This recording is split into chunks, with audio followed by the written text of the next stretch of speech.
కల్వకుంట్ల తారక రామారావు కేటీఆర్ గారి పిలుపు మేరకు తెలంగాణ రాష్ట్రంలోని అన్ని జిల్లాల్లో అన్ని నియోజకవర్గ కేంద్రాల్లో ఎటువంటి ఆంక్షలు లేకుండా రైతులకు 100% రుణమాఫీ చేయాలని చెప్పేసి డిమాండ్ చేస్తూ తెలంగాణ రైతాంగం పక్షాన భారత రాష్ట్ర సమితి కార్యకర్తలంతా కూడా అండగా ఉండి ప్రభుత్వాన్ని డిమాండ్ చేయాలని చెప్పేసి ఈరోజు నిరసనలకు పిలుపునివ్వడం జరిగింది. దానిలో భాగంగానే భారత రాష్ట్ర సమితి బీఆర్ఎస్ పార్టీ హన్మకొండ జిల్లా పార్టీ అధ్యక్షులు వరంగల్ పశ్చిమ మాజీ శాసనసభ్యులు దాసం వినయ్ భాస్కర్ గారి నేతృత్వంలో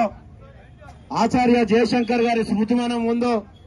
ఈ జిల్లాలో తెలంగాణ రాష్ట్రంలో ఉన్నటువంటి రైతులకు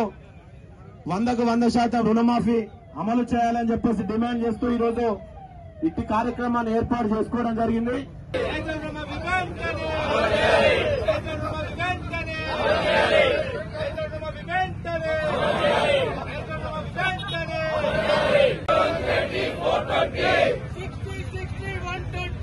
రేవంత్ రెడ్డి 420 ఎలాంటి ఆంక్షలు లేకుండా రైతులకు రుణమాఫీ వెంటనే ఎలాంటి ఆంక్షలు లేకుండా రైతులకు రుణమాఫీ వెంటనే